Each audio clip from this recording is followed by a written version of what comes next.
Eles gostam do pecado. Eles desejam até continuar pecando. Eles não têm nenhum problema com o pecado. Eles estão entregues ao pecado. Na mente deles, como diz Paulo, está escurecida pelo pecado. Olha só. Não é isso? Aquele que não nasceu de novo tem a mente escurecida. Aquele que não nasceu de novo está em trevas. A Bíblia fala que o novo nascido discerne todas as coisas. Por que discerne? Porque ele tem Espírito Santo. E quanto mais ele se enche do Espírito Santo, mais ele tem a consciência do Espírito nele. Mas aquele que não nasceu de novo é aquele que não amadurece ou não amadureceu, está em trevas. Não enxerga, não vê, continua escravo do pecado. Continua sendo guiado pelo príncipe desse mundo.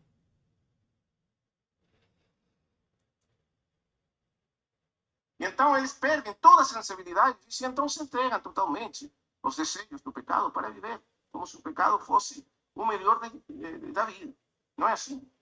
Eles não têm essa questão de aborrecer o pecado, odiar o pecado, não querer pecar mais e ainda continuar pecando. Isso não é uma experiência dos que não são crentes. Você pode dizer, bom, Paulo era um fariseu, então talvez ele esteja falando da sua experiência como fariseu, mas pense um pouco. Quando Paulo era fariseu, ele se achava a melhor das pessoas do Ele mundo. se achava o Ele bambambam. se achava que ele era a pessoa que cumpria a lei totalmente. Ele não se achava um pecador. É, Ele não estava lutando contra o pecado. Ele se achava, orgulhosamente, porque esse é o engano do pecado. E no caso dele, era orgulho de ter uma justiça própria. ele era Esse é o grande prepotente. pecado de Paulo. Orgulho da justiça própria. Orgulho, Mas ele não soberba. estava lutando contra o pecado por nenhum. Não estava percebendo a tragédia dele como Estava em um trevas. pecador. Essa é uma experiência dos filhos de Deus. Então, por isso eu creio que Os Paulo filhos está de falando Deus de passam a ter discernimento disso. e está nos mostrando uma saída maravilhosa para tantos de nós. Então, o Paulo dá o exemplo. Ele falou que ia ser exemplo. De como ele era antes de encontrar Cristo. E de como ele passou a ser depois que encontrou Cristo.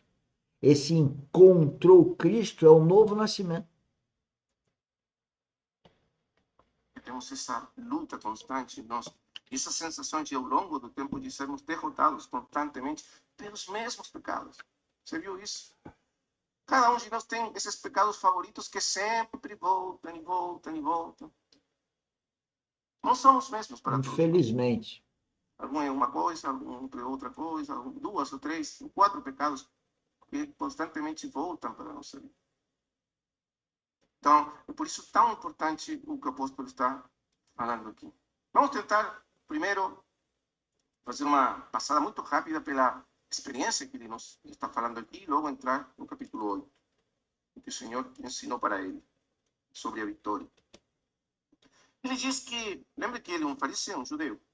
Então, ele, o primeiro que ele fala é porque o contexto do capítulo 7 está dentro da questão da lei, do poder da lei, da autoridade da lei, o estar debaixo da lei, do poder da lei, tentando de agradar a Deus através do cumprimento da lei, de obedecer os mandamentos e as exigências da lei. O que Paulo fala é que agora o seu espírito, a sua consciência interior, a sua mente, despertava para uma sensibilidade de querer agradar a Deus em todo. Ele logo Então, começou a voltando, experimentar né? isso. Ele está explicando, então Paulo está escrevendo que agora que ele encontrou Cristo, ele passa a ter uma vontade de fazer a vontade de Deus. Tudo passa com o Filho de Deus a obediência, porque agora ele ao nascer de novo, sendo filho adotivo de Deus, ele passa de uma situação que ele estava morto para relacionar com Deus, estava cortado com Deus, e agora, no novo nascimento, eu estou vivificado e, portanto, eu tenho relacionamento com Deus, através do Espírito Santo, com foco em Jesus Cristo. Então, eu quero cada vez mais agradar a Deus. Eu quero dar glória a Deus em tudo que eu faço. A todo momento, eu quero sentir como se que Cristo vai crescendo em mim e ele vai dizendo como eu tenho que fazer as coisas. Mas tem um problema muito grave no plano horizontal. Você está em metamorfose e as pessoas que te cercam, se não nasceram de novo, não entendem esse processo. E nem veem no seu crescimento espiritual. E mais, confrontam, atacam, magoam. Está escrito na Bíblia que os santos, os filhos de Deus, serão magoados. Magoados por quem? Pelas pessoas próximas. Quanto mais próximo, mais será usado pelo inimigo para magoar o Filho de Deus. É assim que funciona o processo espiritual. Essa espécie de paradoxo, de contradição, que ele, por mais que tentava agradar a Deus e fazer o que Deus queria e cumprir com os mandamentos de Deus, ele continuamente transgredia a lei de Deus, pecando. Agora, muito interessante como Paulo o coloca aqui. Vamos tentar ler algumas coisas. No capítulo 7, ele diz assim, para ver quão terrível, quão pecaminoso, o maligno é o pecado. Ele diz que outrora, capítulo 7, versículo 9, sem a lei eu vivia, mas sobrevindo o preceito, reviveu o pecado e eu morri. E o mandamento que me fora para a vida, verifiquei que si mesmo se me tornou para a morte. Quer dizer, longe de a lei me libertar, me dar poder para vencer o pecado, a única coisa que fez a lei por mim foi, vamos dizer assim, fortalecer o pecado. Foi tornar o pecado ainda mais forte na minha vida. Porque antes eu vamos ter consciência. Essa explicação é interessante. Eu já estudei isso, lógico, e, e é engraçado que quando você não enxerga o pecado, quando você não tem Espírito Santo, você não detecta isso. E quando você tem o Espírito Santo, e à medida que ele vai evoluindo, crescendo em você, ou seja, a sua imagem e semelhança se torna mais próxima de Cristo, você tem a sensação que você está errando mais, que você vê mais, você tem mais luz para enxergar seus erros.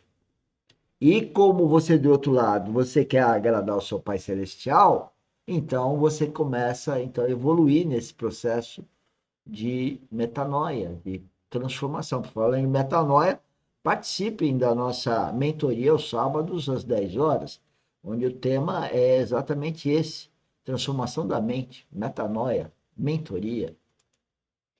Que alguma coisa errada, má aos olhos de Deus, eu fazia essas coisas, mas quando tomei consciência, isso se tornou ainda mais forte. E então a lei não tem o poder, diz ele, não teve o poder de me libertar do pecado, todo o contrário. Ela fez que o pecado fosse ainda mais poderoso, vamos dizer assim, em minha vida. E então ele faz uma pergunta, então isso quer dizer que a lei é ruim? Tem algum defeito, algum problema a lei em si mesma? Não, não é isso. Porque ele diz no versículo 3, acaso que bom se me tornou em morte a lei? De modo nenhum. Pelo contrário, o pecado, para revelar-se como pecado por meio de uma coisa boa, causou-me a morte, a fim de que pelo mandamento se mostrasse sobremaneira maligno. Porque bem sabemos que a lei é espiritual, e eu todavia sou carnal, vencido à escravidão do pecado. Então aqui ele começa a entrar no problema. Por que acontece que nós não somos capazes de obedecer a Deus, de fazer a vontade de Deus, de fazer o que Deus quer que nós façamos? O que está acontecendo conosco? Claro, você poderia pensar um pouco assim. Paulo, sendo um fariseu, ele conseguia guardar muitos mandamentos da lei, tanto assim que ele diz, em outra epístola, ele diz que enquanto os mandamentos da lei era irrepreensível. Lembra? Irrepreensível. Não, sim, você pode guardar alguns mandamentos, talvez até vários deles, vai achar que guarda vários deles. Mas sempre haverá um mandamento que você não conseguirá guardar. E se você transgredir, diz Paulo, apenas um mandamento da lei, você transgrediu toda ali.